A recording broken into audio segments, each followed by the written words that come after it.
திரு கருணாநிதி அவர்கள் உடல்நிலை சரியில்லா இருக்கும் போது ஸ்டாலின் வீட்டு சிறையில் வைத்ததாக அந்த ஆடியோ செய்தி திரு ராசா அவர்கள் குறிப்பிட்டது. அவர் சொன்னது தாங்க நான் சொன்னேன். உண்மைதானே? அவர் சொன்னதானே சொன்னேன். ஏடா அப்பாவே சிறையில் அடைக்கிறிய, இது நியாயமா? சொல்றார் உங்களை ஆளாக்குன்னு சொல்றார்.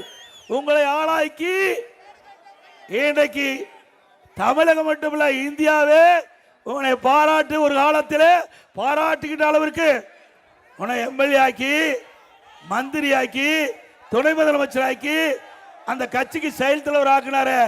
அதற்காக உங்க தந்தையே நீங்கள் சிறையில், வீட்டு சிறையில் இருந்ததாக ராசா அவர் சொல்றாங்க. நாமளே சொல்றோம். ராஜா தானே சொல்றாரு. அது கோபம் பொத்துக்கிட்டு வருது. அவளுடைய மகன் யாரு? அழகிரி சொல்றார். அழகிரி சொல்றார் இங்கிலீஷ்ல, my father is being held a prisoner. எங்க அப்பாவை சிறையில் வச்சுக்கிட்டு சொல்றார். யாரு? திரு கருணாநிதியுடைய மூத்த மகன் அழகிரியே சொல்றாரு. அது உண்மையாயிடுது இல்ல? ஏன்னா திரு ராசா அவர்கள் உண்மையை சொன்னா ஸ்டாலின் இருக்கிற இடம் வேற இடமா மாறிடும். அது மட்டும் இல்ல, இப்ப சந்தேகம் வலுக்குது. ஸ்டாலின் பேச பேச இதில் உண்மை இருக்குமா என்று மக்கள் சந்தேகிக்கிறார்கள். அதுல திரு ஸ்டாலின் அவர்கள் தன் அண்ணனை அழகிரி ஒதுக்கி வச்சுட்டீங்க. உங்கள் தங்கை கனிமொழி, திருமதி கனிமொழியே மாநில அரசுக்கு வராம தடுத்துட்டீங்க.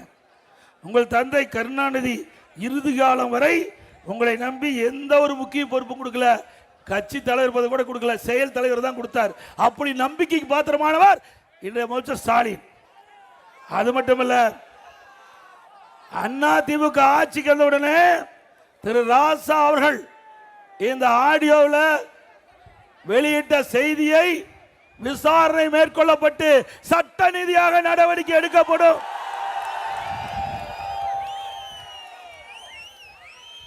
திரு ஸ்டாலின் அவர்களே, எங்களுடைய அம்மா இருந்த பொழுது என்னென்னலாம் பேசுனீங்க நீங்களே சொல்லுங்க. சரியா தவறான மக்களே முடிவு பண்ணுங்க. 2021 பொது தேர்தல், 2021 சட்டமன்ற பொது தேர்தல். அந்த சட்டமன்ற பொது தேர்தலில் 22வது தேர்தல் வாக்குறுதி திமுகவின் சார்பாக ஸ்டாலின் வெளியிட்டார். அதுல அவர் சொல்றார், முன்னாள் முதலமைச்சர் அம்மையார் அவர்களின் மரணம் குறித்து முறையான விசாரணை நடத்தப்பட்டு தவறு இழைத்தவர் எவரானும் அவர் உரிய சட்ட நடவடிக்கை உள்ளாக்கப்படுவார். நீ அறிக்கை கொடுத்திருக்கிற. இப்போ முன்னாள் முதலமைச்சர் திரு கலைஞர் அவர்கள் வீட்டு சிறையில் வைத்த அவர்களை சட்ட ரீதியாக விசாரிக்கப்பட்டு அதில் உண்மை இருக்கும் பட்சத்தில் தகுந்த நடவடிக்கை அண்ணா திமுக அரசு எடுக்கும். எடுக்கலாம்ல? அவரு முன்னாள் முதலமைச்சர் தானே. நம்ம அம்மாவை பத்தி பேசுறீங்க, உங்க அப்பாவையே வீட்டு சிறையில் வைக்கிறீங்க. இது நியாயமா? அப்படிலாம் வீட்டு தன்னுடைய தந்தைக்கே இப்படிப்பட்ட கதினா நாட்டு மக்களுக்கு என்ன கதி என்பதை எண்ணி பாருங்க. ஸ்டாலின் திருநெல்வேலியில் பேசிக்கிட்ட பொழுது சில கருத்துக்களை சொல்லியிருக்கிறார். அனைத்து இந்திய அண்ணா திராவிட முன்னேற்ற கழக ஆட்சியில் இருந்து மீட்டு புதிய விடியல ஆட்சி தந்தவர் நம்பர் 1 மாநிலமா தமிழ்நாட்டை உயர்த்தணும் என்று திரு ஸ்டாலின் பேசுறார். ஸ்டாலின் அவர்களே, நீங்கள் சொல்வது உண்மைதான்.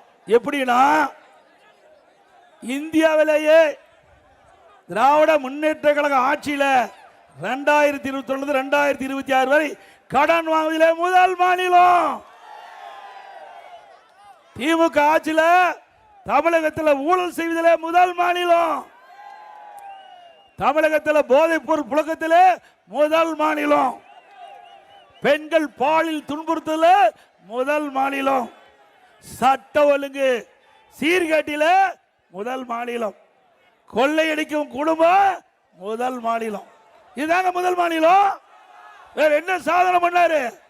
கொள்ளையடிச்சுதான் சாதனை. நிர்வாக திறமையற்ற பொம்மை முதலமைச்சர் தமிழகத்தை தலைகுனிய வைத்த முதல் சாதனை இதுதான். தமிழ்நாட்டை தலைகுனிய வைத்த முதலமைச்சர் ஸ்டாலின், இதான் சாதனை.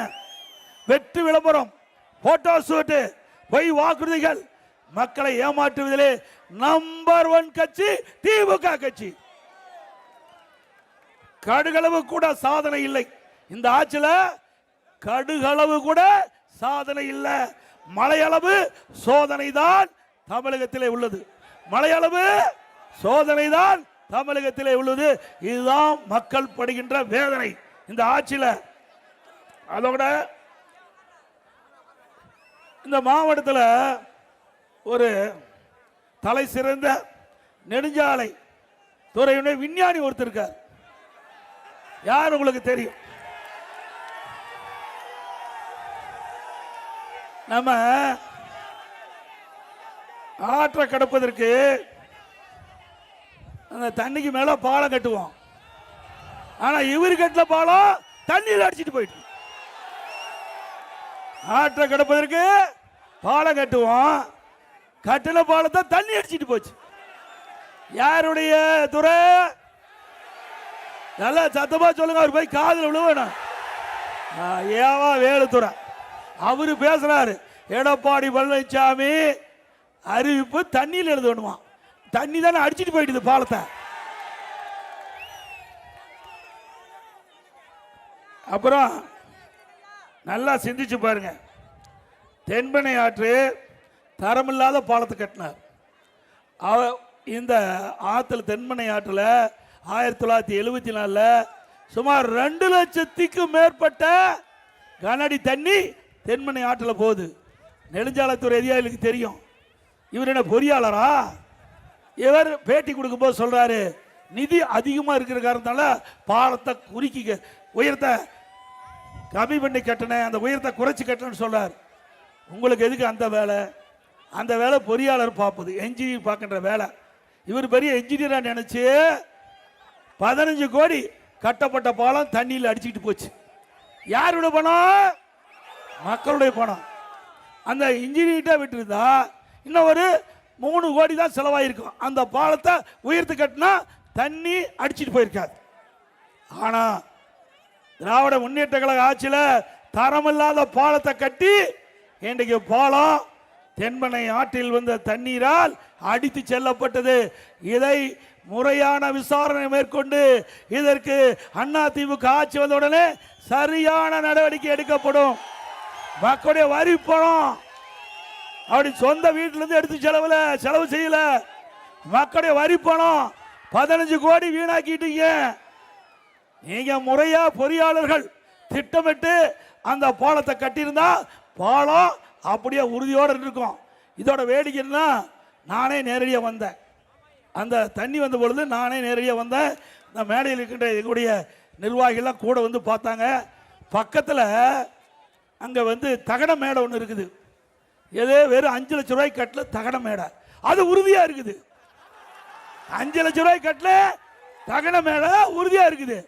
ஆனால் 15 கோடியில் கட்டிய பாலம் தண்ணியில் போயிட்டு